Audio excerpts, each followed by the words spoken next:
Hello, everyone. Compliments of the seasons and happy holiday. You're welcome to the 93rd episode of the Tech Biz series, focused on fostering and accelerating tech entrepreneurs, startup founders, and this Tech Biz series promises to be very, very exciting, enlightening, and also mind-blowing. It's a Robbie Mind section, a Q&A section, which is a bit quite different from the usual Tech Biz series. So here with me is the founder, Eco Innovation Center, Victor Benga Folabi. He will be talking around hacking the startup ecosystem in 2023, which is more of a Q&A section. And we believe we have quite a number of young entrepreneurs, startup founders that are looking at getting a mentor to guide them as to some challenge, some concern they might have as regards building and also trying to grow their startup come 2023. So welcome everyone, I wish you a great time. So permit me to invite the founder Eco Innovation Center, Victor Benga Folabi, to come on, then we can get started with today's Tech Biz section. Thank you very much and have a great time. Yeah, good evening, everyone. I hope you can see me and I hope I'm clear enough. Good evening, everyone, and it's great to have you on Tech Biz this evening. And it's exciting because it's the final episode of Tech Biz for this year.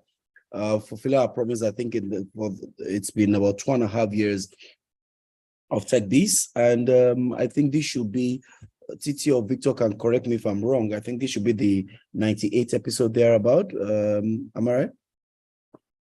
I think Titi or Bola Tito should have a lot more around the date. 93rd episode, yeah. It is the 93rd episode here of Tech Biz. So consistently for 93 weeks thereabout. And then earlier on this year, I think by mid-year, we started having it on a monthly basis. And it's exciting to have you guys on for the last episode of this year. And again, what did we think we should do? We thought it was important we just look back at what the year has been. It's been a bit of roller coaster of emotions, a bit of roller coaster of experiences, the highs and the lows, and to make sure that today again we create a session where we all can just have a conversation together and generally just have a question and answer sessions where we can be able to dig deeper, dig deeper into a few concerns that startups have. Do remember that Tech Biz again is one of Eco Innovation's way of bringing value to members of the ecosystem. Eco Innovation Center is an accelerator that is set up purposely to be able to help provide the mentorship and the handholding that startups need in the ecosystem to allow them achieve commercialization, or what we call scale up. Excuse me. And we've been committed to this mandate over the last 3 years, and Tech Biz happens to be one of the platforms where we bring in different persons, key opinion, thought leaders in different areas, subject matters, to come share with the community about what they're doing and how they think they can add value, and to share with us different areas that are critical to the business, to the success of the business of technology. And so we've had different people come talk about investment readiness, the property, intellectual property protection, how to build your teams, moving from products to app, ideation, innovation, and all sorts of business model canvas, how it can be used and deployed into your business to scale up. So, I mean, we've had different persons in the last 93 weeks thereabout come to the platform to share with the community of people. And again, I must thank you for keeping a day with us week in, week out to be a part of this. Outside of the weekly and monthly now Tech Biz session that we have on Thursdays between the hours of 5 and 6 p.m., I think we also have a Telegram page with my colleagues. Will be dropping the link right now, and what that does is that it helps to create a community where we can be able to still have up and hold, support each other, share opportunities, share questions, and just generally create an atmosphere where people can be able to also express themselves beyond a restricted environment like this, where somebody's doing the talking and we're able to really give quite a number of feedback. And again, it's just an hour. That's fully an ongoing platform forum, and we have almost all our facilitators on that particular platform, so it becomes easy for you to get feedback to your answers. So today we decided to round up the year to just make it an open house. I just call it an open mic kind of conversation where people just generally ask the questions. As we look at hacking basically has been in the context of tech. It's more around how you build and how you put things together and all that. So we're looking at how we were able to curate and iterate the ecosystem, and what are the headwinds that we see in 2023? What are the challenges that we see? How do we navigate? What have been the series of challenges the startups have experienced? What are the things that are the questions they feel are unanswered? What are the nuances that they see around in the ecosystem that they want to be able to talk about, and that they want us to just be able to provide some level of guidance, okay, based on what we see from where we see it and the kind of conversations we're having. So that's what this afternoon is about. And not to take too much of your time, I would like to just throw it open to the house. I'll take questions. I'll let Victor help me with moderation so that I can know what the questions are, ask the questions. You can drop your questions in the chat room. You can raise up your hand and we can let you speak.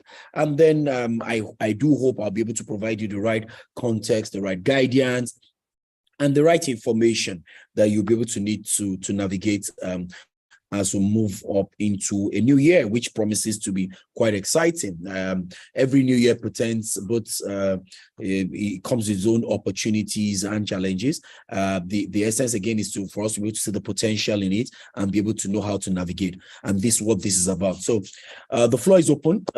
If there are questions, it will be exciting for us to have them now, and then we can speak to it. Thank you very much, and thanks for joining us. All right, thank you very, very much for that powerful introduction, sir. I believe quite a number of young entrepreneurs and founders on the call have questions. Quite a number of people have reached out as to this section, wanting to meet the founder, Victor Afolabi, and they have quite a number of questions they would like to ask you. So I could see, I don't know if you would like to rename Pavilion's iPhone. You're currently raising your hand. So if you would like to rename so that I can call you on, then you can go on to ask your question. And for others, if you would like to ask question, just raise your hand and I'm going to call you on to ask your question. Okay, so Pavilion iPhone, I don't know if you like to rename, or if not. I mean, it's fine. You can take Pavilion. We'll take it on from there. Pavilion, can you go on? Good evening, sir. Good evening. Yes, sorry, sir. we know you as Pavilion now, so we'll respond as Pavilion. Oh, sorry, sir. That's a misconception of display name, sir. My name is Oluwatimileyin, sir. Okay, Timileyin, nice. Yes, sir. Okay, sir. Please, sir. Concerning the topic, like hacking the tech ecosystem in 2023, sir. So my question is just based on the people that are new into the tech space, like fostering their technical entrepreneurship, probably in terms of research and granting scholarship will be the entrepreneurs. How can they get started? How can they know how to get things done, how to get the perfect industry that suits whatever thing that they desire, whatever, maybe they're product designer, maybe they're AI engineer, data scientist, and all also. Okay, I think I get your question, and I'll just try and rephrase it, okay? So what you're asking me is, of course, when we talk about hacking is another word for, trying to open it up or something like that, the ecosystem. And what you are basically asking is, as you look at 2023 and you look at the ecosystem, what are the opportunities that exist for people who want to come into the tech ecosystem, and what areas are you asking that you're asking that I recommend for people to look at? I think you're also asking about opportunities for grants, support for would-be entrepreneurs and all that. So I assume that's what you're saying. If it's not what you're saying, then you can drop a comment in the chat room. But if that's what you're saying, then I'll respond. The world has moved. We're in the industrial age. And I'll start by telling people that this is my 4th career change. Okay, so I mean, technology today, having conversation around technology, I don't code. I'm not a software engineer, as all the case may be, but I put together technology initiatives. I founded technology companies, and I'm still supporting quite a few. And this goes to say that anybody can end up in technology space. Okay, but what are we seeing with the 4th industrial revolution? What is happening is that almost all industries will experience some level of technology transformation or the other. I'll come again. With the 4th industrial revolution, it means every sector of an economy or every industry will experience some level of technology change or the other. And when you take it simply, even look at our own lives, okay, the way we live, breathe with Internet of Things, with the JAG, what we are doing today, there are technology advances transforming the way we live. So clearly, it's my recommendation to anybody, especially to the young people, is the fact that you need to embrace technology. You need to understand it. You need to know what works for you, and you need to begin the journey and the path of making sure that you apply what works for you in your venture or in your career growth. Again, technology does not mean you need to code. It does not mean you need to be an engineer. No. There are so many fields of technology that you don't need to write a single line of code. There are so many areas of technology where you don't need to understand what it means to be a product engineer, or or talk about data and all those very technical. In my view, there are quite a number of areas in technology that a lot of people, everyday people, social sciences people who are not skilled in that aspect can find themselves and express themselves. Again, it would be good for me to, make this caveat here that technology itself is not an end. Technology is not a business. Technology is an enabler of business. I'll say that again. Technology is not a business. It's an enabler of business.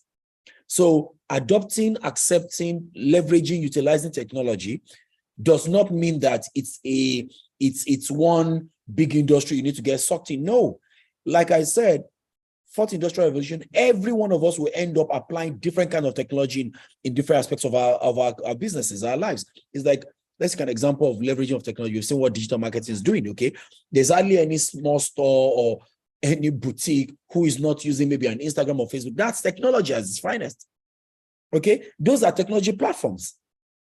They are media platforms. When I talk media before, you talk about newspaper and television. But today, media platforms are the WhatsApp and the Telegram and all that you use. And you cannot say that all the people who use WhatsApp or Instagram have to be technology savvy. No, you don't have to. It's just understanding how this technology can help my business, because technology is an enabler. It is not the end in itself. So that's to help you. So first is find out what your interest, your passion is, what line of business you're in, or you want to go into, and see how the technology is likely to define or refine that space, and quickly position yourself to begin to learn. Learn because, again, I've said I've had 4th career change. I started my career as being a pharmacist. I was a trained pharmacist, okay? Today, I've done 4 career changes, okay? So you also can be able to become anything you want, change, choose a part of technology that works for you. And again, how do you get the opportunities that are there? You need to join community networks. You need to join places like the TechBiz Forum and other community networks where people of like minds, or people who are in the technology space, or who are enthusiastic about technology, or who are discussing it, are available. That's the only way you will get information. If you are not in those forums and you don't attend such sessions, the information will not come to your house. So the only way to get that is to make sure that you make yourself available, you put yourself out there, you network, you connect, you attend webinars, seminars, conferences, where those informations are being made, and then you will be able to benefit from same. I do hope I've added some value to you and helped to answer that. If I've not done justice, please just chat by asking further questions in the chat room, and then we'll come back to you. I think we have a Kakaki who is there. Can we? Yeah, Kakaki, you you feel can like go you can, on. and should you want Hi. to, you can also open up your what do you call that? Your video, and then we can see if you want. But if not, your sound Okay, is hi, enough. Kakaki. You can go on to ask your question. Okay. Awesome. Hi, Mr. Victor. Good to see you again. Thank you. I just want to echo what you said, mentioning about the career change. Yes. This is also my third career change as well, and Okay. I'm an IT project manager. So yeah, it's you have to keep moving with the world. But basically, this is my first section with you, Okay. and I just wanted to ask if your platform offers like seed funding as well for new startups. Yes. Okay. Some sort of investment opportunity for small-time investors like myself. Okay. If there's an opportunity for seed funding and to, be a part of a startup and grow with the company. Okay. Thank you, Kakaki. It's nice to connect. Ogbendipo, I see you, and I think I'll let you speak in a minute. That's a very good friend of mine that is on the platform. But let me just speak to what Kakaki has asked. So yes, part of what Eco Innovation does is we set up as an accelerator, and I'll tell you this very funny experience. Okay, we set up as an accelerator because we did have some capital we wanted to put up behind startups to help startups scale and all that. We set up Horizon Capital, which was a subset of Eco Innovation Center. But we struggled in getting quality deals. We struggled in seeing companies that had the right kind of MVP and the market fit that we were comfortable with. So we, along the line, about 18 months to 2 years into the line, we had to pivot again, while still being accelerators, into being big on what we call pre-acceleration. And you'll notice in the last 12 to 15 months, we've done a lot of hackathons. So our pre-acceleration goes back into looking at hackathons from ideation, helping ideations now go all through to developing MVPs, which are the pre-acceleration experiences from hackathons to incubation. And then from incubation, we have one or two that are currently at acceleration stage. And to speak directly to your question, yes, we do create opportunities to partner. And every time we want to invest in a startup, we always ensure that we also invest in them. We only encourage people to invest in startups that we ourselves are leading as investors. And that's because we like to put our money where our mouth is, or put our mouth where our money is, either way. Okay, so yes, that opportunity exists. Yes, we think there's huge potential in the ecosystem. However, we think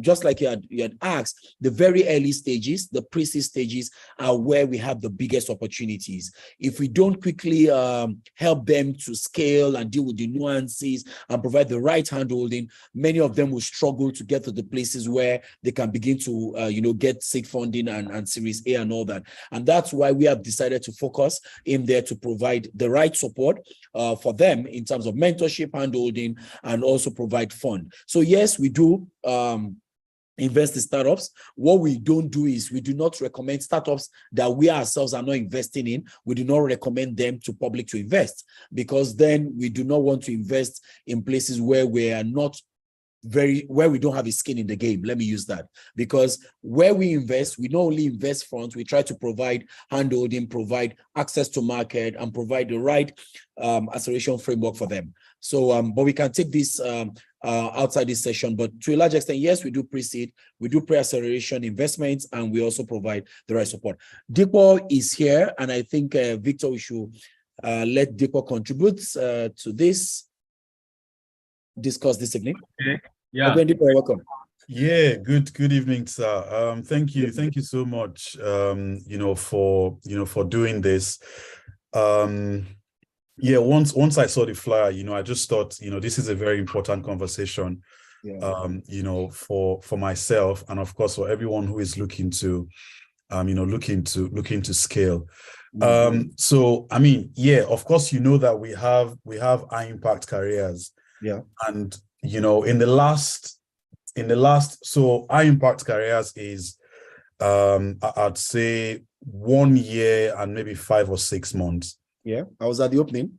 Yeah. You know, and within that period, you know, we've actually, so we've made a revenue of around 140 million naira. Wow. You know, which is about Wow. 165,000 pounds. Wow. So our customers have actually come from the UK, you know, and from Nigeria, you know, and some other European countries and other African countries. Yeah. So I think my question, you know, follows on from the question of Kakaki, you know, who asked, you know, the last question. So now within 1.5 years, we've made a revenue of 140 million naira. Yes.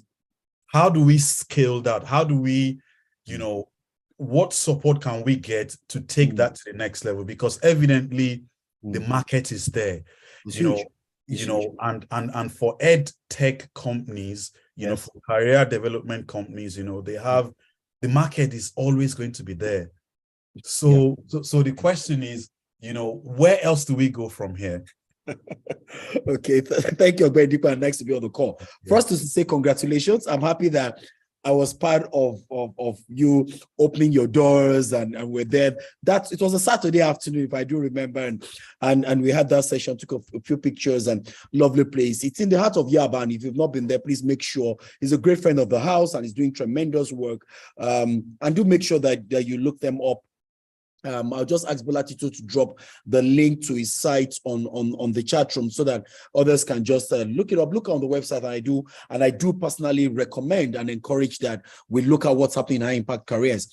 I will respond to this in 2 ways. First is to say, for everybody around this place, the world is so dynamic now, it is putting enough pressure on all of us to really upskill, okay, on a daily basis. You need to skill and upskill, okay?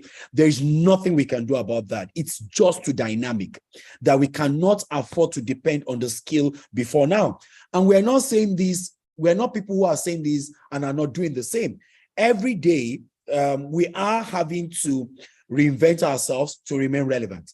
So first is, to everyone who is here, even if you're an entrepreneur, you have to find out that, I can tell you in 24 months, your industry will be disrupted, will be changed. Things will have moved. Okay, so it's good to do that. That's on one side. However, for EduTech, and I love to talk about EduTech a bit. EduTech, in my opinion, so we've done quite a lot of work, and if you know, because of the Art of Technology Lagos, I do, and quite a lot of partnership I have with the policymakers, we've done quite a lot of work around what the ecosystem looks like. And, you know, one of the information that, you know, not mind-boggling, but it's obvious, is 49% of startups today in this country are fintechs, okay? So we're having, you know, a million and one ways of how you can buy bananas, okay? While I'm not saying that's not important, I'm only trying to say that it means that the other numerous sectors are barely untapped. And we're having startups open up on a daily basis. Not that it's wrong, there's still a big market for it to grow, but it only tells you that there are so many industries that have higher potentials because, hey, trust me, the height of the potential is not just in the fintechs. They've got opportunities for scale and growth, but in terms of deep margins, sustainability and all that, trust me, there are many sectors, many industries that have huge potentials, and one of them is EduTech. And speaking directly to what Dr. Dikwa had asked, they've done very well in the first 18 months, but when we compare what they've done to the size of the market, you will find that there's immense opportunity for scaling up. And I'll talk about a few of that as I go on.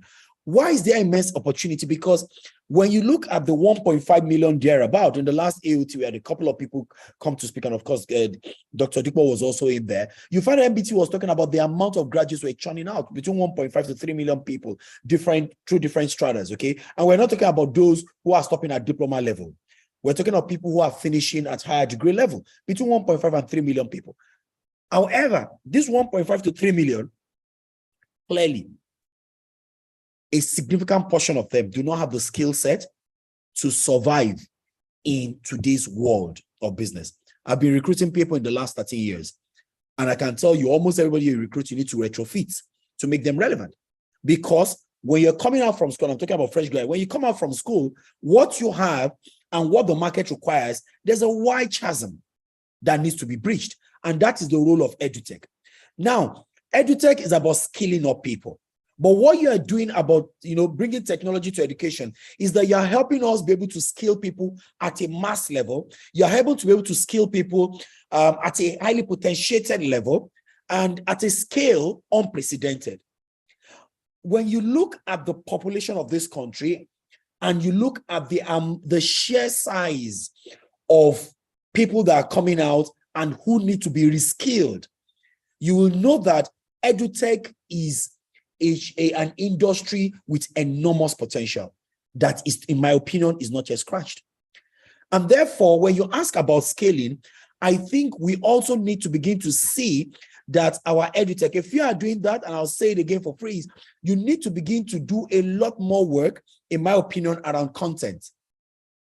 We need to see a lot more learning platforms. We need to see people who are able to learn on their pace. Okay, so one of the things that helped learning globally is, self-paced learning. We're not seeing quite a lot of that with many of our EduTechs, and that provides immense opportunity, because I do not think Lagos and UK is where we have the people. We've got hundreds of people locked up in Zamfara, people locked up in Sokoto, people are in Yobe, they're in Damaturu, people are in Ogboloafo, they're in every part.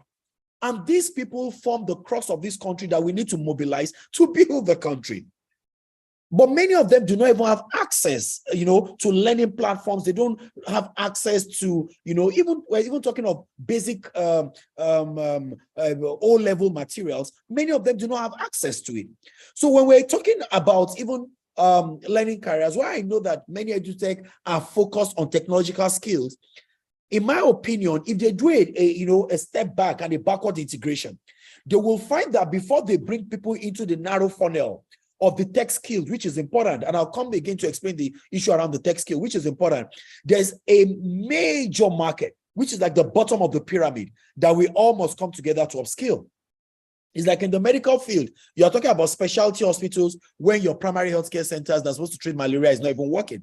So I think there's huge opportunity for all EduTech to scale and really become, have different institutions that are having the right platform for different kind of people, but especially making sure that they have the right learning platforms that can allow people to self-pace in terms of learning, and also have the opportunity also to be able to aggregate them together in sessions, recorded sessions. I think learning platforms are what we've not seen quite a lot of them in this space, and that might be a good place to put investments in, a good place to do some raise on and build world-class learning platforms that can be translated even into other languages.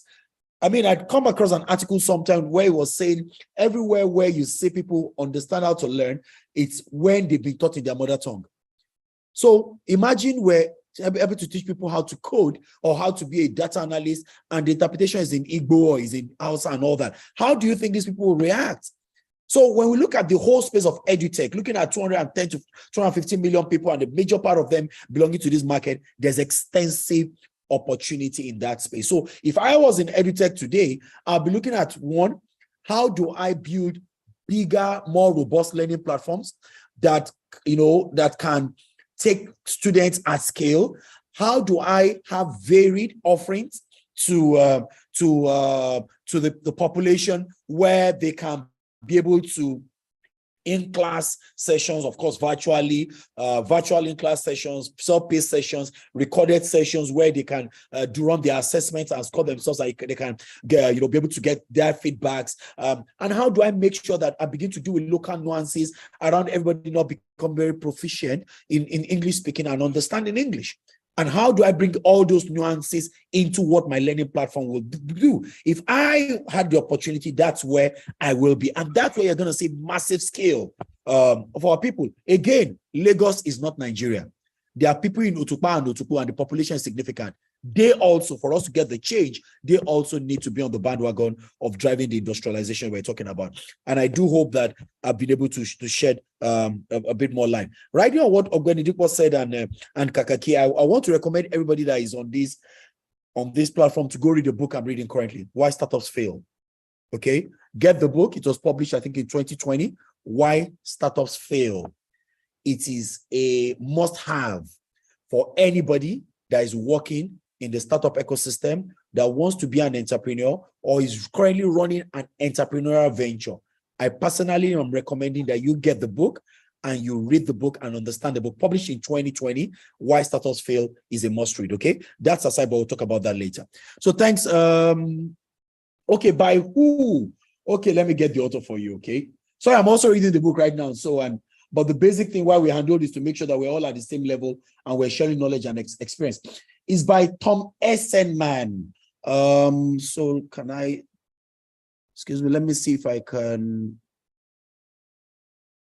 type chat in here. Why Startups Fail. My opinion, it's most, so it's by Tom. Oh, that's it. Thanks. Thank you. So that's it. I'm doing a deep dive on it. I'm putting it together with the local nuances to see how does it apply to us locally. But trust me, it's a must-have. And these are part of the things that I think we need in our own local environment to be able to see how we deal with issues. Okay. So I think I've seen a hand raised for a while. Nexus Entrepreneurship Hub. Apologies, we kept you waiting for a while, but I'm all ears. All right, good evening, sir. Good evening. Yeah, nice to finally have this session with you. Thank you. I have this question. We are trying to launch a startup in the year 2023, which is just a couple of days from now. But from my experience, I'm just an entrepreneur. I'm not a tech guy. But most of the solutions I've tried to work on recently, especially the one we'll be launching in 2023, are tech-based, tech-enabled solutions. Yeah. So at this time, we are just trying to bootstrap, because of the limited resources, we might not be able to kind of have a tech person probably in-house. And it's kind of difficult to get a tech person to come on board as a co-founder. So it's just how really is it possible to have a tech person on board? Or like the alternative route I took was to pay a tech person outside and to use what I call scripts to have a first MVP and test the market. So is this a wise decision to take, or how else do you think we can? Yeah, so you're in a dilemma that is faced by quite a number of people who understand how tech can get their businesses right. But when I was responding to Ogbeni Dipo, I'd mentioned something that I was going to come to the issue around the tech ecosystem that we do not have today, talking about also the potential of the edutech, we do not have today enough skilled people to provide services to the businesses that I'm utilizing tech today, nor the ones that will be in the future. So again, edutech, educating people, upskilling people is going to be a sure, when you talk of, people that bet, is a sure bet for the next couple of years.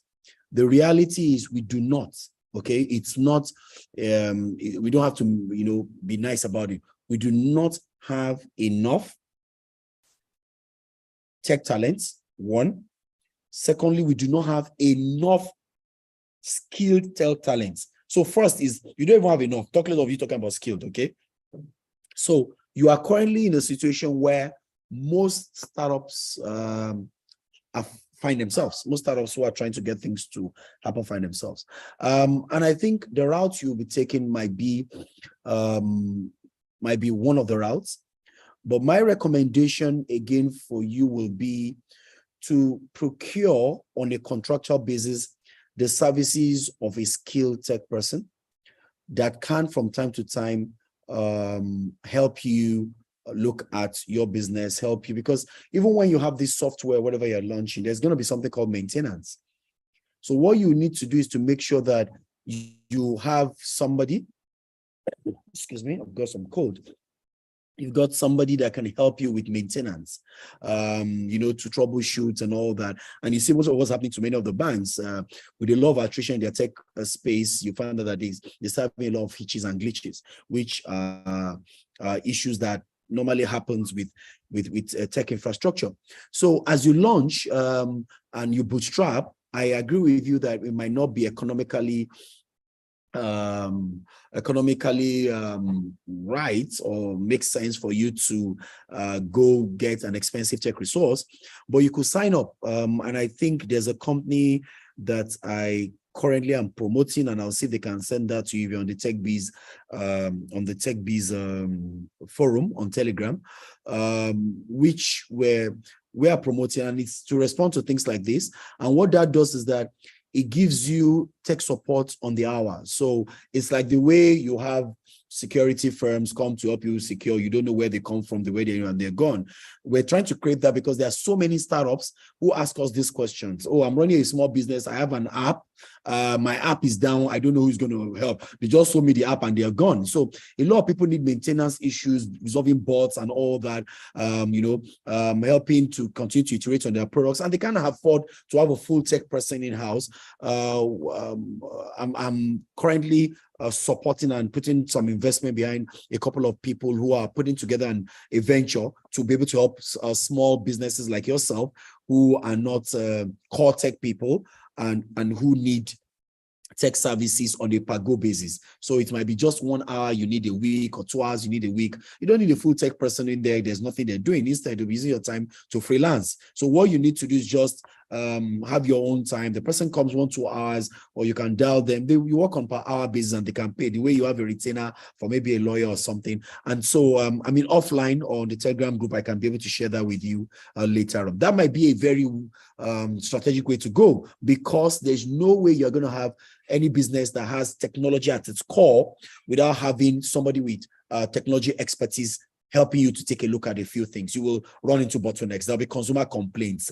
There will be glitches. There will be, bugs that needs to be resolved. Somebody needs to do it. Somebody needs to understand where the codes are. And again, much more than that, the security, okay, which, talks about the bigger challenge that all of us will be faced with very soon. The security of all these infrastructure and platforms that we're deploying into the core and into the center of our businesses need to be secured properly by someone or by people. Is your platform secured? Is your data secured? Can it be abused? Can it be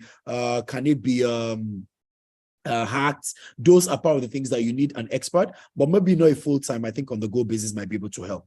Okay, so I think I'll be able to shed more light on that. Again, so let's look, as I take in more questions, let me use the next 1 or 2 minutes and I'll take a few more questions to visualize, to just express what I see in the ecosystem for startups next year. And what do I see? What do I see from coming from the core business? And how do I see that also rubbing off on the startup ecosystem? I mean, these are not predictions. This is what I sense from scenario planning. I think the year 2023 offers significant opportunities for startups who quickly identify what areas they need technology to solve, and not just opening a company for the sake of opening a company. Next year will offer high upside to businesses that have very strong comparative advantage, which means as a business, there's a core problem you are solving. You are not a me too. There will be strong opportunities for them. And the reason again is when you scan across what are the happenings across the economic landscape, there will be to a large extent paucity of funds. the global economy is not as lush or awash with cash as it was. So we're going to experience some level of what I will call people being very selective and being more discerning in who they invest in. And so what's my feedback to startups? Quickly make sure that your MVP is solving a critical problem and is not a me too. Don't jump into any ecosystem, fintech or whatever, because somebody else is doing it and you think they're succeeding. It's going to be a bit challenging, okay? Getting investors to just back things because they feel like throwing money around. Why? Because the tides have turned. They had to do that because they had so much cash and they needed where they were sure or where they had an idea that there could be some level of return. Today, that's not the case. With rising inflation and looming global recession, investors, portfolio investors, VCs and angels will be more discerning about where they put their buck. They will invest more, but the chances of the investment being more concentrated will be higher. So what do I foresee in the work we're looking at and what we're doing? People who have done raises will do bigger raises or bigger ticket sizes. People who have not been able to put their stories together might struggle to attract investment. What you need to quickly do is to make sure that your product or your company quickly identifies its comparative advantage and begins to quickly double down on that. It is not the time to faff around, okay? Again, for startups who have been in business in the last 2-3 years, it is the time to begin to get used to the concept of operational profits. It is time to get used to the concept of operational profits.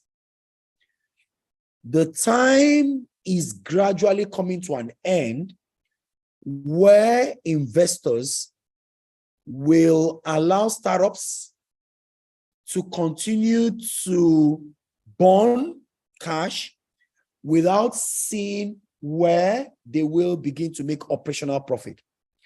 And therefore, your profit verticals or your revenue verticals needs to be clear. How do you intend to make money? When do you intend to make money? And by how much do you intend to make? Those will be critical conversations that startups who will attract investors must begin to have. Operational profitability will become a major conversation in due diligence conversations, because conversations will no longer be based on valuations alone. It has its upsides and its downside. The downsides are people who are working just based on valuations and, MVPs with, some value. They might struggle to really push their story through the door. For those who are currently, operating, albeit making some revenue and yet not broken even, the chances that they will experience some acceleration and they might even have more money thrown at them than they need, the chances are very high. Again, because there'll be a lot of capital reallocation in the global space. It will affect family offices, VCs, and angels. And therefore, as we go through the perceived turbulent economic landscape of 2023, these are things we need to have at the back of our mind. That physical discipline, bootstrapping, ensuring that we understand our numbers, that we are hands-on operationally, are going to be critical success factors to attract investment or to scale up in the year 2023. It will suffice here again to counsel that for many, what I have seen also working in the ecosystem is that quite a number of startups are currently being driven, being run, being promoted by technology savvy people. It might be wise for startups that do not have robust management teams to begin to have complementary management teams come together. People who understand growth. Okay, we know we have moved growth to the back end, and we have been very focused on, building that app and building that platform and building all those wonderful things. Fantastic. So it's been the age or the time of the CTOs and the tech founders. Fantastic. Nothing's changing. However, because conversations will be around operational profit, conversations will be around sustainability, conversations will be around ROIs, it will be good that you, to a large extent, are bringing people who also are business savvy into the core of your management to be able to help weather the storm and give a stronger front facing to your investors, a stronger outlook to also your stakeholders. Those might be things we want to pay attention to, because again, many of the invisible costs will be multiplying. Okay, and because quite a number of tech founders might not be extremely savvy, it's our job again to help you understand that invisible costs at times destroy organizations faster than visible costs. What are my invisible costs, for example? So your invisible costs are the cost of hiring. I know many people say, oh, we want to work from home, fantastic. But you notice that because of so many other costs that are affiliated to you that are not directly bearing on your business, as those ones begin to go up, it begins to put a lot of pressure on your numbers and your operational cash flow. So because of devaluation, that's definitely going to be happening. And of course, for quite a number of us, we're already not buying FX at the official rate. We expect those FX rates to not be too favorable in the next few months. The cost of your technology infrastructure is going to go up. Okay, the cost of your tools are going to go up. The cost of data that you will use for communication, quite a number of things are going to go up. The cost of power, which is a major cost for people who are building, especially for remote work. Okay, remote workers, more especially, are going to experience a lot of that. You find that the cost of the infrastructure, the visible cost of infrastructure to deliver on the work, will go up astronomically. And what this does is that it drives up our upfront costs. The cost before you even get to operating the business, the cost of setting up the business will be quite significant. So we encourage that most startups begin to put this at the back of their mind. It's not going to be business as usual. Put it at the back of their mind to pay attention to their invisible costs. How much are we spending? Itemize how much are we spending on everything, and see how you can be able to charge that into what you're building. Okay, to be sure that you have a real idea of what the costs or your upfront costs are, and then you're able to navigate. But one key word again next year is make sure you plan to bootstrap a bit. Okay, let's make sure that we plan to bootstrap, so that even when the investments come, you're already well positioned to be able to use that to really scale up and use that to be able to leverage. So those are just in my own opinion, a few of the words of caution that I want to put out there as we run into 2023 with a lot of its dynamics and nuances, such that we do not experience burnouts or experience fume states for a few of our startups. And above all else, make sure you're in communities where you are getting a lot of support.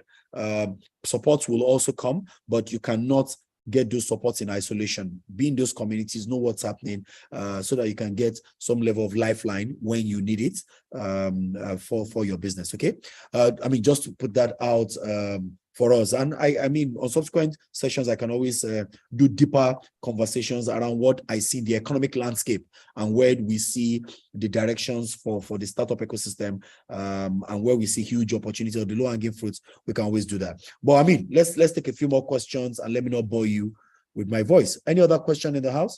Yeah, thank you very much, sir. We have a couple of questions. Okay. I don't know if Mohammed is here on the call. Mohammed, if you're here, I've dropped your question already in the chat box. or you just like me to read up so that Okay, let me see, Mark. I can't. yeah, I've dropped a But you question. read it. You can Okay, read it. I mean, let me read it. Yeah. So the first question is e-commerce startups in Nigeria seems to be struggling right now. What are the causes? What are the solutions? yeah. The second is, what's your view on the Startup Act by the federal government, and how do they think it will be of benefit to the ecosystem, short term and on the long run? And the last one, I think you've given answer to that before. That's can EIC support a startup idea from scratch with the necessary resources like a viable team, funding, and so on? Yeah. Thank you, sir. You can take it. Yeah. So thank you. I mean, so the last question is, does EIPC support? That's why we exist. EIPC's job is to is to support from pre-acceleration, from hackathons. Hackathons is for people to even come up with an idea. I want to go into tech. I don't even know what to come up with or something or anything. We start from hackathons to ideation and then to companies. And at every stage, today we have pre-acceleration companies. Today we have companies at incubation stage. Today we have companies at acceleration stage. We've got companies that have exciting valuations and that we're currently accelerating. So we've got companies across all that. So that's the third one. Your first question, e-commerce startups in Nigeria seems to be struggling right now. What are the causes? What are the solutions? One of the biggest challenges of our e-commerce platform, and the caveat, I floated one before, or I still am promoting an e-commerce platform that is struggling.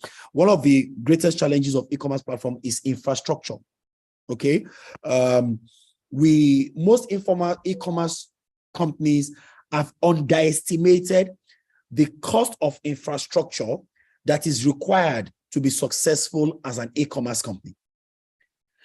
Because e-commerce in itself, sits strongly or robustly on an efficient supply chain. When you talk about commerce, it sits on a supply chain. But when the supply chain is fragmented, or the infrastructure is weak, as we find it today, you'll find that the cost of bringing efficiency into the supply chain is high. And based on that, most e-commerce platforms are struggling. Let me give you a clear-cut example of what I mean by that. A typical e-commerce platform in another client is supposed to build just the platform and not worry about hard infrastructure like warehousing. Should not worry about hard infrastructure like logistics for dispatching. Should not worry about hard infrastructure like packaging, returns, and all that. Okay, but you have to do with the whole of this nuance in this part of the world, because we don't have enough infrastructure to support the e-commerce business. So beyond the technology, do you remember I started by saying technology is an enabler of business? It's not a business in itself. So e-commerce is supposed to come and potentiate the supply chain efficiency. But because there are so many supply chain fragmentation that currently exist, most e-commerce are struggling. One. The other thing is that they are also dealing with they are finding difficult becoming asset light. Asset light means that unlike other places where you have e-commerce that can have access to all the supply chain infrastructure they need on a pay-per-go basis. That means I can have warehouses in all the local governments in Lagos, and I do not own those warehouses. But those warehouses can be my drop points, okay? I can be able to get APIs to integrate into several organized dispatch, and they can get things done and all that. I can have a process for my reclaim. It can work from a post office, and from the post office, you drop your returns in there, and reverse logistics can become a lot more easier. All those infrastructure have not been built. So to become efficient as an e-commerce company, people are having to build their infrastructure, and the funds that they are supposed to use to improve the efficiency of technology, they are using to build infrastructure or enable their supply chain. And that is why this has been difficult. Okay, coupled with the fact that the market has not been very accepting of the real costs of the supply chain imperfection. So many people are not willing, for example, you want to buy a product, maybe like it costs you maybe 5,000 naira. The market is not willing to pay 1,200 naira, 1,500 naira for dispatch. They will struggle. So because all these costs and they're still soaring, you find that convenience which e-commerce solves, because the only thing e-commerce is supposed to do is help you solve the convenience problem of shopping. That convenience is, as the key value proposition of e-commerce, is threatened. Why? High costs that the consumer is not willing to accept. Secondly, imperfect supply chain that's taking away efficiency. So when you have those two coming together, it challenges the very core, the very essence of e-commerce, which is solving the convenience problem around trade. It's a bit, I mean, there are quite a number of moving parts, but I think that as we all begin to build and have the mindset of ecosystem build, okay, what happens in other climes is that people come together and build ecosystems. Like we've seen a lot in fintech, there are many regulatory things that have helped the fintech to unlock, okay?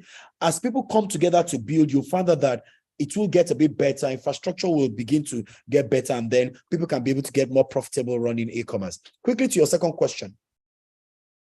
What's your view on the Startup Act by federal government, and how do you think it will be of benefit to the ecosystem short term and long run? It will be of benefit short term, it will be of benefit long run, because uncertainty, okay, if you remember the basic transactional cost economics, everywhere where there's uncertainty, the cost of doing business goes up. Anywhere the rules are not defined, the cost of business goes up. Everywhere we have rules of engagement, people clearly know how to engage. When we refer to a market as an emerging market or a not developed market, it's not because there's no exchanges happening there. It's because it's the forces of markets are not yet matured. The intermediaries that facilitate markets are not matured. That is why they call them emerging markets, which Nigeria is one of them. And some of these infrastructures that are needed, which we call soft infrastructure, that helps a market to become more mature and improves the efficiency of the market and brings down cost of the market, are things like rules and regulations. What should happen? What shouldn't happen? When this happens, what do we do? What are the incentives? What's the visibility? And that is what the startup bill is planning to do. States will domesticate it. And I can speak a bit of Lagos State because of the work I do in there. With that startup bill, they're having, the technology village, where they're trying to bring global technologies for that will help startups be able to scale up. They are trying to raise funds. There are quite a number of things that will be happening in that scale, because now there's a definition of what the startup ecosystem is, and they can now be focused to provide the right infrastructure to scale up. If that ecosystem is not known, I mean, let's go back to the conversation around when there was an increase. I think there was VAT on internet or something, or charges by the telcos. The only reason the Minister for Digital Economy, Dr. Pantami, could push back Prof, was because they were able to recognize the digital economy as a sector of the economy and saw that it was one of the fastest growing, and then they could make a case. If you don't know a sector, you don't know a people, you don't define them, you can't measure their output, you cannot legislate what will make it grow. And like two of my friends is always saying, fintech is the fastest growing, and that's where you have the highest amount of rules. What it tells us is that when the rules are clear, when uncertainties are removed, business becomes better. Market imperfections are dealt with. Okay? Many of the fintechs that are struggling today, for example, is because we do not have a proper credit system. If we had a proper credit bureau, where if you take money from Kuda and you don't pay, if you go to OP, they will know. You think people will borrow money from so many startups and fintechs and refuse to pay, and we have so many non-performing loans? No. If you go to developed clients where there are so many rules, if you default on your insurance alone, it affects your access to so many things. You default on your rent, it affects your ability to even pay for some other things, or some other cost of things goes up, because those systems have been built and market imperfections are being dealt with based on intermediaries. It is the same thing that this law seeks to do. The more you put a framework and we know the rules of the game, you will attract more investors. You will see more local people put their money, because now the rules are clear.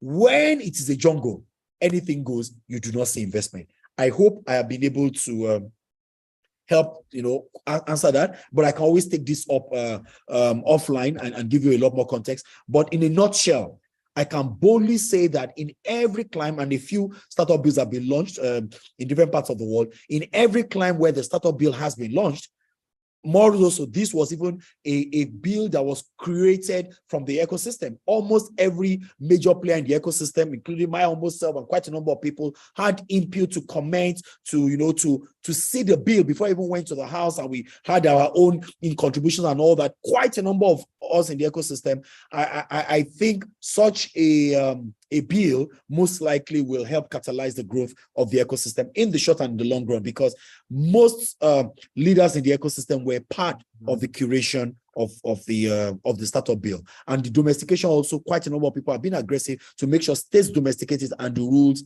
work for everybody. Okay, thank you very much. I hope I've answered that. There's a Dr. Mrs. I'm struggling with the name, but I think she has her hand up.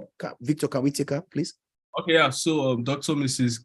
Gertrude, apologies if I'm not able to pronounce that well. All right. Yes. Good evening. Oh, good evening. Yeah, it's the director that is speaking. I'm Joseph Asima. I'm speaking on behalf of Dr. Mrs. Gertrude. Okay, the director from Joseph, LACIMA. Asima, I'm director of Knowledge Guide Concept. Oh, good. Thank What's you. What's the full meaning of LACIMA? Or because of the audience, what's the full meaning of LACIMA? That's my son name. I think he's Prince. It means Prince in my language. Oh, forgive me. Okay, fine. Let's go. Thank you. Okay. So thank you. This is my first time being in the program, though I've been getting updates like this.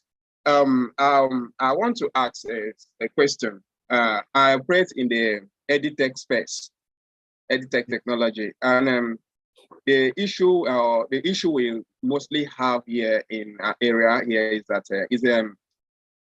we spend more money on getting the product across to beneficiaries. And for example, we are working on database management system, that is e-result management system for school, especially the online schools. Yes. We are trying to optimize their result management scheme and also reduce cost in the school. But we tend to spend more money on advertisement and technology adaptation, because the advice we need is how can we go about this and reduce our cost and increase our attraction at the same time? Yeah, so EdTech again, I think it's one place where there will be significant upside in 2023 for those that quickly position themselves a clear offering. I know most EdTechs are suffering and they are struggling. They are struggling again because of acceptance and adoption. And those are two things that you cannot solve on a tech-based session like this. The adoption process whereby people begin to use your platform and acceptance by the people that need to legislate the use of your platform are two critical verticals that you need to be able to solve for. And that's why you talk about the issue around advertisement. In my opinion, I do not think advertisement is what you need. What you need more is conversations more around advocacy. I am aware from what's a conversation happening in Lagos State that we're trying to launch a sandbox where people who have things like EdTech, they can test it with real life data of schools, because that's what you need to be able to prove your solution works. Why is it difficult for people to get onto your platforms? They do not know if it works or not. So if they quickly go through the pain of coming to your platform and now doesn't work, the cost of switching is always a significant cost to the consumer. So adoption is always a big problem. So I know this is a critical problem in EdTech. What you need more is not marketing, is not advertisement. In fact, for most of the schools, if I was in the space, many of them will want you to provide for them what is called white label solutions. And for you to give white label, which means that the school that is even running on your platform, it will be the name of the school. They don't want to see the name of your company. For many of the people that want to do that, it's advocacy, it's not marketing. And advocacy means that you need to come together depending on what level, the group of principals, a group of head teachers, and you're doing demonstrations. And those are the kind of advocacy ways you need to go about it. And that's why when I was speaking earlier, I said most persons need to ensure that they have growth managers, growth hackers in their team in 2023. Don't build a product that only you love and is on Apple Store or on Google Play. No way. You must hack your growth And when you have a growth person in your team, growth people used to refer to as business development people. But now they are doing business development for technology products. They need to understand how people buy technology products. For example, for you to make sense, for your business to be right, you need to have what's called network effect. The more people on your platform, the more profitable you become. So you need to have growth people who understands the different kind of go-to-market strategy that you need for your business to scale, especially in EdTech. EdTech does not need marketing, it needs advocacy. And advocacy is in a way of communicating your value offering without you running on traditional media. On traditional media, you won't get a lot of conversion. On advocacy, which is one-on-one sessions and meeting in clusters and educating people and all that, you do a lot more demonstrations. It's a bit more laborious and time consuming. But once people come on your platform, it's always difficult for them to switch. And because what works in that ecosystem is also word of mouth, you likely see more people coming on your platform once you are serving one customer, but getting a customer in is the difficult problem. Again, I've gone into the field of how to growth hack EdTech. So you need a proper professional that will help you to be able to achieve the kind of scale. It is not about marketing. You need a good learning system that people can use, hitch-free, well-maintained, that consumes, again, very low amount of data. Many of us have built solutions that have compatibility issues that require high amount of data. Because of the nuance, we have 63 million multidimensionally poor, 133, I think it's 133 million multidimensionally poor Nigerians, 133 million, which means that the things they can afford are not many. And I don't think data is one of them. You need to make sure that the app, your learning platform, does not consume a lot of resources, even from your people. And then finally, there are a lot of partnerships that can help you scale in EdTech. Many of the things you are currently paying for, there are many multilateral and development organizations that can help you. Even telcos at times can provide, so that people that are on your learning platforms, can learn for free. You will get many people coming there. And that's why it's advocacy and partnerships that helps drive EdTech. EdTech is not driven by, adoption of EdTech is not driven by commercial advertisement and all that. That might not be an efficient way to be able to drive the growth. Okay. Thank you very much, Doctor. Other questions in the house? Thank you very much. Although we have a couple of questions, but because of time, we'll just take few. Let's take a few. I know. Okay, but let's be democratic. It's end of the year. Can we just have people say yes? If we can run for another 15 more minutes, can we have people just drop in the chat room a yes? Just do like a thumbs up. If you think we should run for the next, we should end by 6 on the hour. But if you think we should be here for another 15 minutes, just do a thumb up or type yes. And then if we get up to 10 people, then we can proceed. If not, you can call it a day. Just thumbs up or yes in the chat room. Once you get up to 10, Victor, you need to, it's the season of democracy. You need to oblige the people. Okay, I could see that we've had up to 7, 8, okay, 9, all right. Okay, one more. I think it's up to 10 already. Yeah. Okay, fine. So let's run for another 15 minutes. But maybe I'll be faster. Let's just take the questions, the ones I've not answered before, that will benefit everyone. Let's just share a few of them and I'll try next from Shadrach. Okay, I think you've answered that. That's for the new startup act. So he's asking, the second question is, what are the top 5 metrics that you will check before investing in a startup? What are the top 5 metrics that you will check, okay, that an investor will check before investing in a startup? Yeah, I mean, so there are quite a number that different people have, but personally, what are the things that I find quite important? First is the company solving a real life problem? Okay, are you really solving a real life problem? Because that's where I begin to classify into a nice to have and a need to have. Some solutions are a nice to have, okay, but is it really solving a real life problem? I think that's the first thing. Is it solving a real life problem? The next thing I always want to look at, and I think investors look at, is they want to clearly also look at the team. Okay, what's the team makeup? Who are these people? Do they have the requisite experience and expertise? Do they have the discipline, the resilience? Because there's no endeavor that doesn't have headwinds. Okay, do they have that? Okay, to be able to, do they have a team that have the right experience, expertise, and the right attitude to be able to deliver on that? Okay, again, apart from the fact that it's solving a real life problem, I'm also looking at the size of the opportunity. Because scale up is the thing, okay? It's the rule of the game. How big can this go? Is this something that is going to be localized to a local government in Lagos, or is a Pan-African solution? How big can this go? What's the upside in there? So how big can it go is always something that investors also try to look at, which is talking about the size of the opportunity. Again, we also want to look at the potential for profitability. Is it likely going to make money? There's some ideas that, yeah, nice to have and all that, but they will not make money based on the structural analysis of the industry. There's some industries that the way they are structured currently, they are not structured to be profitable. So are they going to be able to make money in the short run, the long run? What's the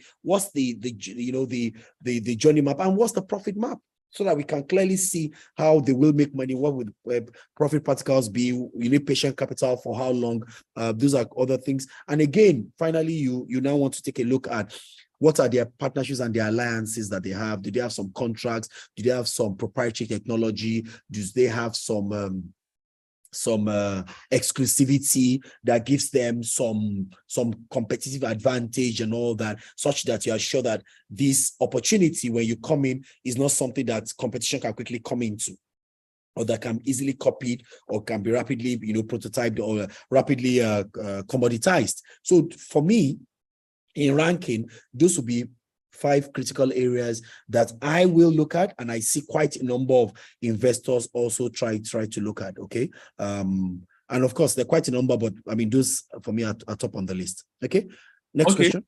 Yeah, so I could see Ugo raising hand. Yeah, we display Ugo. Okay, let me ask to unmute. You should be able to talk now. Hello. Yeah, Ugo, where were you? Okay. Good day. Good day, all. I'm glad to be here on this discussion. We'll just go real quick into my question, which has to do with finding a co-founder. So for me, with my company, I'm the only founder on the company, and one of my biggest priorities this year was looking for a co-founder. I spent most of my first half of the year basically dating, that's aka having coffees and drinks with friends, friends of friends, and mutual connections. Basically just trying to figure out, find the right co-founder, and it's not been easy, and I'm just trying to find out what you think is the best way to go about looking for the right co-founder, the traits to look out for. And at this point, I just concluded that I will end up, the right co-founder will end up finding me. We surface over time, but so far that's not been the case. So what would you suggest? The right way to go about? Yeah, I get that. Yeah. So co-founding, your co-founder is like a spouse, okay? Yes. And therefore, for you to get a co-founder, you cannot trivialize the process of getting a co-founder. It's like your spouse, okay? You need to be compatible in every way, from a value point of view to a work ethics point of view, high level of compatibility, and then there must be complementary. They must complement your skill set. You can't be an engineer. You're looking for an engineer as a co-founder. They must first complement, bring something to the table where you are not able, or complement where you are weak. Okay, that's what a co-founder brings to the table. But minus they complementing you, there must be synergies in terms of your work ethics and your values. That's what makes it work. Again, are co-founders mandatory? Co-founders are important. It is essential, especially when you are looking for external funding. People need to be sure that what we call key man risk has been dealt with in ensuring there's a co-founder. My feedback will be, don't rush about the decision, because co-founders, when you have the wrong bedmate in bed, the chances of the whole venture going into tatters is higher than for you to be working this part alone with bootstrapping. So again, I'm neither saying this nor saying that. It's you need to make a few decisions. You want to quickly raise, you might need a co-founder. You want to bootstrap a bit and make sure you are not bringing a strange bedfellow into bed, then you might need to take your time a bit. It's relevant, it's important, but what you might need to do another route is employ senior management today, who you can now watch over a while to see if any of them can rise up to be co-founders. That might be another opportunity, another way for you to go about it. So employ your head of growth, employ your head of technology. And then today they are not co-founders, okay? But along the line, they might even be, contractual based people. Along the lines, you guys work together, you'll find out if one, they see a big opportunity and that they want to co-found with you, or two, you guys have an alignment in the way you work and your value set, and then you can move. However, as a caveat, for if you want to do a lot of external raising, or you want to attend quite a number of accelerators, quite a number of them insist on having a co-founder with you in there. But again, there are many organizations that have gotten to close to unicorn status and have done significant value, and they didn't go through accelerators, and many of them didn't even have external funding. There's no one size fits all. You need to find your path and navigate your path. Okay, but don't, out of desperation, get the wrong bedfellow into bed. You will lose the company. Okay, can we take another quick question? And that might be the last question for today. Okay, all right. Ayomide, you can go to ask a question. Okay, yeah, good evening, everyone. Yeah, actually, after winning the hackathon, that's our Digital Greek, we've been looking at our risk taking. We've personally been trying to see if we can actually scale up compared to what we've been doing before. So, like, as a startup, I just wanted to know, like, what's the advisable limit of risks we can take as startup? Because sometimes you can get into this frenzy atmosphere and feel like everything is working well, and it just collapses all of a sudden. So I just want to know, what's the advisable limit as startups when it comes to the decision of taking risks? No, risk is about capacity. Okay, you need to, for example, I see people raise funds for runs and raise funds. If you do not have a target market today that can absorb $1 million worth of inventory from you, why are you raising $1 million, for example? You will waste it. So your risk appetite is a function of your capacity. And your capacity at times is a reflection of the amount of market you are able to serve, which means if today money was not a limitation, what will you be able to do? For if you have a 10-ton production facility, for example, if they give you all the money in the world, you will not suddenly be able to sell 1,000 tons except you increase the capacity of your factory. It's the same thing. So when you go and do a raise that gives you more resources than your capacity is able to produce, then you definitely will struggle. So risk-taking is commensurate to the capacity of the team, okay, the capacity of the infrastructure you have, and the capacity of the market you are able to serve. That should determine the amount of risk you will take. So if you see a risk, for example, somebody says, come and open up in Ghana. Oh, there's a big market in Ghana. But you look inwardly and you do not have the team or the skill set that can allow somebody start up a Ghana office. Clearly, you are taking a risk that you don't have the capacity to match. Or somebody says, oh, they are looking for agricultural companies in Kenya, and you have no expertise, no clue. You just carry your bag and borrow money from people, and then you need to make sure that there's a capacity. Whether capacity is in-house or you need to procure additional capacity before you can take risk. So what precedes risk-taking is capacity development. You must develop inherent capacity before you take in additional risk. When people take in additional risk before building inherent capacity, they implode. When you see many of the organizations that end up becoming wonder banks and all those pyramid funds, is because they are taking more resources than they can turn. Forget even about the amount they promise to give to people. That's a different kettle of fish, which is unrealistic returns. But for many of them, they take funds from people to invest, perform, or whatever, and they put it in the bank because there's no capacity. It doesn't have where it's going to. It's not being channeled into productive use. So again, and I know it's a frenzy in the ecosystem. Oh, let's raise that. What are you raising to solve? First is you must build the capacity that you now need risk to come and match. If you have risk can be from external risk in terms of you sign up for an opportunity, you sign up for a contract, you collect money, all those are risk. But do you have the capacity to match that expectation? If the capacity does not precede the risk will cause us to implode. And I do hope that has shed some light on what comes before what in terms of risk and capacity. Thank you very much, Victor. I will hand over to you now. And again, just to officially say thank you for everyone that has been part of this while Victor takes over. Not taken for granted at all. You made it a very exciting session for us this evening and a wonderful way to pull the curtain on TechBiz for this year. But again, I'm not the host for today. It's Victor. I'll let Victor have the floor. Thank you, everyone, for having me as this session. All right, thank you very, very much, Victor Gbenga-Afolabi, for that powerful section. I believe a lot of people has gained a lot of values and insights from today's section. Although, apologies, we can't take the remaining questions, and that's due to the limited time that we have on our part, but feel free to drop your questions on the Telegram group, and we'll find means to give response to your questions and all of that. And I think this is one of the one of the best sections we've had so far, and one of the best way to actually bring a curtain to this year's TechBiz series.